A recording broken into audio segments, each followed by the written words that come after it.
Hello viewers, இன்றைக்கி நான் எங்கள் வீட்டு டைனிங் டேபிளில் அழகாக லன்ச் அரேஞ்ச் பண்ணி வச்சுருக்கேன் பாருங்கள். சூடாக ரைஸ் பவுலில் எடுத்து வச்சுட்டேன்.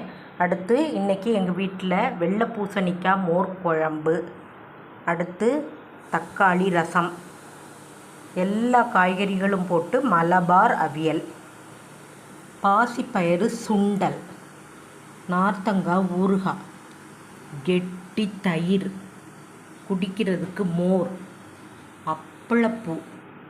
இது என்னன்னு கேட்குறீங்களா? பால் 1/2 லிட்டர் பாலில் செஞ்ச பால் பாசந்தின்னு பாருங்கள். இது ரொம்ப நல்லா இருக்கும். பாலும் பால் ஆடையும் போட்டு நட்ஸ் எல்லாம் போட்டு செய்கிறது. இது ரொம்ப ரொம்ப டேஸ்ட்டாக இருக்கும். நீங்களும் வீட்டில் செஞ்சு பாருங்கள். 2 பேருக்கு 1 பாக்கெட் பாலில் செய்யலாம். நட்ஸ் நிறைய போடுங்க, சுகர் போடுங்க, குங்குமப்பூ போடுங்க, எல்லாம் போட்டு இந்த பால் பாசந்தியே செய்யுங்க.